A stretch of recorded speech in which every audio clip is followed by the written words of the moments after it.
ये कार्यक्रम सत्य घटनाओं से प्रेरित है।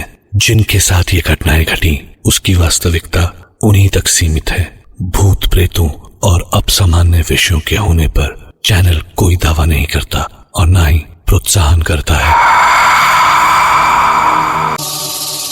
आज हमारे साथ हैं रूपश्री और वो हमें सुनाएंगी अपने साथ घटी एक सच्ची घटना, जब वो अतृप्त इच्छाओं के भंवर में डूबती डूबती बची। शायद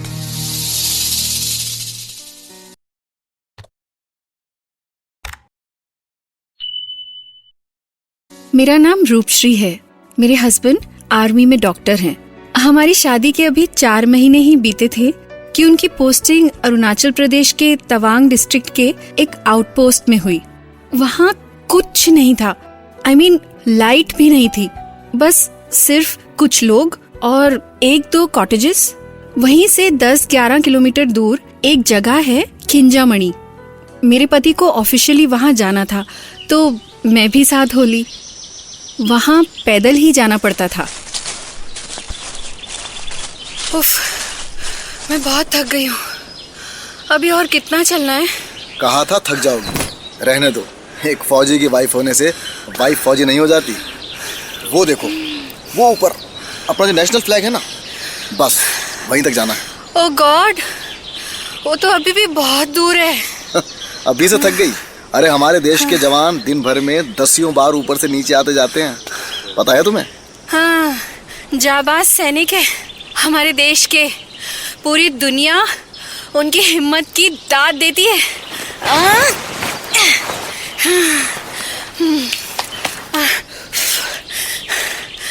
मैं फौजी ना सही, फौजी की पत्नी हूँ। अब तो वहाँ पहुँचने के बाद ही दम लूंगी, समझे? चलो। हम बहुत थक गए थे उस पोस्ट तक पहुँचते पहुँचते। वो जगह भी बहुत सुनसान थी। मैं जोश में वहां तक आ तो गई, मगर मुझको वो जगह अच्छी खासी डरावनी लग रही थी। आर्मी के गेस्ट हाउस में हमारे ठहरने की व्यवस्था थी। वहां का कुक एक गोरखा था जिसका नाम छोटू था। उस दिन शाम को ठंड बहुत बढ़ गई थी और मैं गेस्ट हाउस में अकेली थी। बुखारी, जिसमें लकड़ियां और केरोसिन डाल के जलाते हैं ताकि रूम गर्म रहे, उसकी आग कुछ कम होने लगी तो मैं पास पड़ी लकड़ियों से बुखारी को और तेज करने की कोशिश करने लगी। पर अचानक आग कुछ ज्यादा ही तेज भड़क उठी। ओह, ये आग तो भड़कती जा रही है। ओह गॉड, इतनी ऊंची लपटें। अब क्या करूं? कोई है? छोटू, छोटू!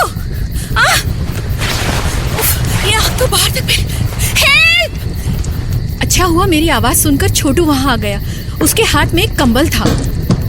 हटो हटो मैडम जी, हटो, संभाल के मैडम। ये अभी बुझाता हूँ। वहाँ पता नहीं, समझ नहीं। बुझ गया क्या मैडम जी? मैडम जी, आपको इधर का आग जलाना नहीं आता है तो काहे को जलाता है? मैडम जी, सब कॉटेज लकड़ी का है, आग लगता ना तो सब जल जाता। गोरखा मुझ पर बहुत नाराज हो रहा था। एक्चुअली गलती मेरी थी, सो मैं उसे कुछ कह नहीं पाई। लेकिन गुस्से में उसकी आंखें कितनी लाल हो गई थी। मुझको लगा कि वो मुझसे बहुत नाराज हो गया। मगर तभी मैंने अंदर किचन से छोटू को विसिल बजाते हुए सुना। वो मस्ती से किसी गाने की धुन निकाल रहा था तो मैंने भी हिम्मत करके, छोटू जी, अगर आपका गुस्सा उतर गया हो तो 1 कप चाय पिला दीजिए। लाया मैडम जी, बस 5 मिनट। तभी बाहर डोर पे नॉक हुआ।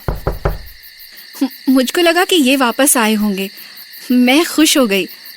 छोटू जी, साहब भी आए हैं, उनके लिए भी 1 कप चाय और बना लेना। मैं जो सामने देख रही थी उस पर चाहकर भी यकीन नहीं हो रहा था। सामने दरवाजा खोला तो सामने छोटू ढेर सारी लकड़ियां पकड़े बाहर खड़ा हुआ था। अगर ये बाहर था तो अंदर कौन था? सलाम मैम साहब, अभी थोड़ा लेट हो गया। मैं अभी बुखारी का आग जलाता हूँ। छोटू तुम तो अभी अंदर किचन में थे ना? सीटी बजा गाना गा रहे थे ना? मैंने तुमसे चाय बोली, साहब आए। हाँ क्या बात करती है मैम साहब, मैं कोई सीटी नहीं बजा, मुझे तो सीधा बोलना भी नहीं आता मैम साहब। मैं तो अभी आया आपके सामने। अच्छा मैं आपके लिए चाय बना के लाता हूँ। ये हो क्या रहा था? कहीं मैं सपना तो नहीं देख रही थी? शाम को इनके घर आने पर मैंने सारी बात इनको बताई तो इन्होंने बस इसको मेरा भ्रम कह के टाल दिया। अगर ये भ्रम था तो आग से जलने का निशान मेरे हाथ पर अब तक क्यों था? कौन था वो गोरखा जिसने उस समय आकर आग बुझाई? मैं जितना सोचती जा रही थी उतना ही उलझती जा रही थी। शाम को इनके एक फ्रेंड डिनर पर आए। हम सब डिनर कर रहे थे। खाना मजेदार बना है भाई। अरे आज समझ में आया भाई, आनंद छोटू के बनाए खाने में नहीं है, साथ मिलकर खाने में है। That's right. सच में खाना अच्छा बना था, क्योंकि पूरे एरिया में लाइट तो थी नहीं। बाहर मुझको हल्की हल्की चांदनी की रोशनी दिख रही थी। डिनर के बाद मैंने रजत से बाहर चलने को कहा तो रजत के दोस्त बोले, नहीं भाभी जी, इस समय बाहर जाना ठीक नहीं है। क्यों, कुछ प्रॉब्लम है? हाँ, कुछ ऐसा ही समझ लीजिए। आप यहाँ अभी नए हो तो धीरे धीरे यहाँ के माहौल से वाकिफ हो जाओगे। ये इतने सारे घोड़े, ये कैसी आवाजें हैं भाई साहब? कुछ नहीं भाभी जी, वो पास के ही गांव के घोड़े हैं। अच्छा वो छोड़िए, खाने के बाद आप कुछ मीठा नहीं खिलाएंगे क्या? हाँ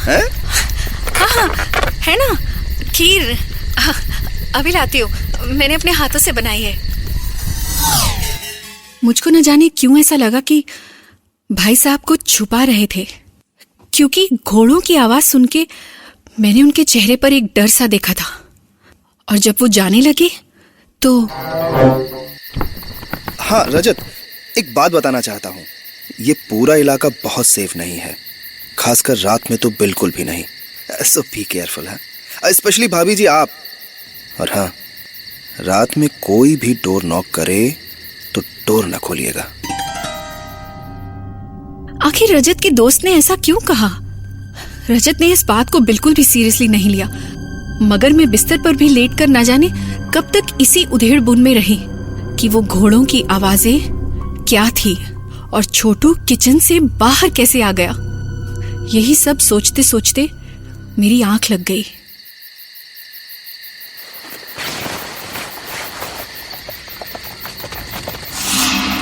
ओह, घोड़ों के पैरों की आवाज। रजत कहाँ हो तुम? रजत उठो, देखो ये आवाजें कैसी।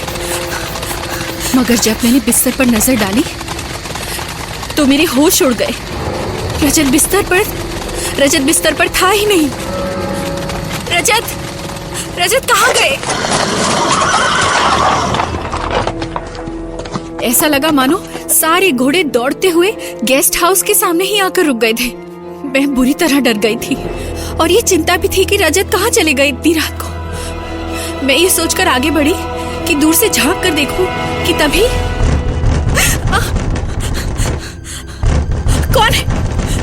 कौन है? मगर उधर से कोई जवाब नहीं आया। कोई पागलों की तरह दरवाजे को पीटता जा रहा था। मैंने सोचा कि कहीं ये रजत तो नहीं, मगर रजत के पास तो चाबी है, वो भला दरवाजा क्यों पीटेंगे, वो भी इस तरह। मुझे रजत के दोस्त की बात याद आ गई। अरे हाँ रजत, एक बात बताना चाहता हूँ, ये पूरा इलाका बहुत सेफ नहीं है, खासकर रात में तो बिल्कुल भी नहीं। सो बी केयरफुल है, स्पेशली भाभी जी आप। और हाँ, रात में कोई भी डोर नॉक करे तो डोर न खोलिएगा। जो भी हो, मुझे दरवाजा खोलना ही चाहिए।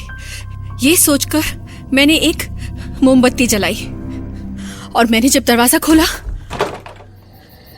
तो वहां कोई नहीं था। दूर दूर तक बस वीराना ही वीराना। फिर भी मैंने हिम्मत करके आवाज दी, कौन है, कौन है? फिर से दूर से आते हुए घोड़ों की आवाज सुनी, मगर ये क्या? हे भगवान, घोड़े के ऊपर तो कोई बैठा हुआ था। जैसे ही वो घोड़ा मेरे करीब आया, मेरी आंखें फटी की फटी रह गई। उस पर जो सवार था, उसका सर ही नहीं था। मैं वहीं जड़ सी रह गई। अपनी आंखों पर यकीन नहीं हो रहा था मुझे। उस बिना सर वाले घुड़सवार के हाथों में गन थी। क्या बताऊं, एक भयानक चीख मेरे गले के अंदर घुट के रह गई। मैं वापस बदहवास अपने कॉटेज की तरफ बढ़ी, मगर तभी मेरे पैरों से कुछ टकराया, जिसकी वजह से मैं गिर पड़ी। और उठकर मैंने हल्की सी रोशनी में जब उस चीज को देखा जिस वजह से मैं गिरी थी, तब मेरा खून ही जम गया। वो एक कटा हुआ सर था, मगर वो बोल रहा था, जागते रहो, जागते रहो, जागते रहो, जागते रहो। मैं रात भर बेहोश रही। जब सुबह होश आया तो खुद को अपने बिस्तर पर पाया। रजत टेंशन में मेरे हाथों को हाथ में लेकर मुझे निहार रहे थे, और छोटू वहीं पास खड़ा था। साहब जी, मेम साहब को होश आ गया। कैसा फील कर रही हो? हाँ, अब ठीक हूँ। मगर कल रात वो कौन था? वो रिलैक्स रूप। तुम रात में मुझे बाहर बेहोश मिली थी। मैं समझ नहीं पा रही थी कि रात को जो मैंने देखा उस पर यकीन करूं या उसको एक सपना समझकर भूल जाऊं बस। फिर मुझको याद आया कि रजत रात में कहीं गायब हो गए थे। जब मैंने इस बारे में रजत से पूछा तो कल बॉर्डर पे कुछ क्रॉस फायरिंग हो गई थी। एक सोल्जर इंजर्ड हुआ था। अर्जेंट कॉल थी, सो मैं तुमको बिना बताए ही चला गया था। मगर जब मैं वापस आया तो तुमको बेहोश पाया। लेकिन हुआ क्या था? फिर मैंने रजत को सारी बात बता दी, मगर वो तो ये सब मानने को तैयार ही नहीं थे। इसीलिए कहता हूँ, ज्यादा हॉरर फिल्म्स देखना बंद करो। दिन भर वही सोचती हो और फिर रात में सपने, यही सब चलता रहता है तुम्हारे। डरती रहती हो। वो घोड़े, वो सर कटा हुआ सिपाही, सब बकवास है। डॉक्टर, वो सिर कटा सिपाही, वो घोड़े बकवास नहीं है। What? क्या? हाँ, हालांकि हम पढ़े लिखे हैं, हमारा हक बनता है कि हम इन सब बातों को न माने। मगर ये सब उतना ही सच है जितना तुम दोनों का यहाँ मेरे सामने मौजूद होना। आपका कहने का मतलब क्या है भाई साहब? कल जो कुछ भी मैंने देखा वो सब सच था क्या? मेरा वहम नहीं? जी भाभी जी, बिल्कुल सच था। जो भी यहाँ पोस्टेड हैं वो सभी उन घोड़ों और सैनिकों को अच्छे से जानते हैं। आप भी जान ही जाते, मगर आपका सामना उन सैनिकों से ऐसे हो जाएगा मुझको पता नहीं था। भाभी जी, हमारी चाइना वॉर के समय की प्लाटून थी।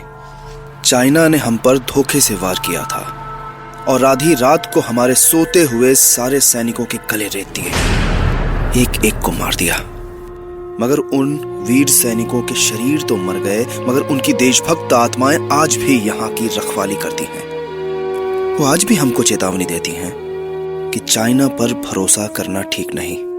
अब कोई सैनिक सोता हुआ ना रहे, इसलिए वो हमेशा सबको चेतावनी देती रहती हैं, जागते रहो, जागते रहो, जागते रहो। यही कारण है कि हमारे वीर सैनिकों के साथ उन पवित्र और बहादुर आत्माओं के कारण हमारा देश सुरक्षित है। इसका मतलब रात में मैंने जो कुछ भी देखा वो मेरी नजरों का धोखा नहीं था। देखा रजत, वो सच में शहीदों की आत्माएं थी। मुमकिन है कि रूपश्री ने रात में कुछ ऐसे ही सोल्जर्स के ट्रूप को देखा होगा, पर अगर वो सोल्जर्स की आत्माएं थीं, तो वो कौन था जिसने रूपश्री को आग से बचाया? क्योंकि गोरखा छोटू तो लकड़ियां लेकर बहुत बाद में पहुंचा था। सोचिए, मैं भी तैयार रहूंगा आपके लिए एक नई घटना लेकर।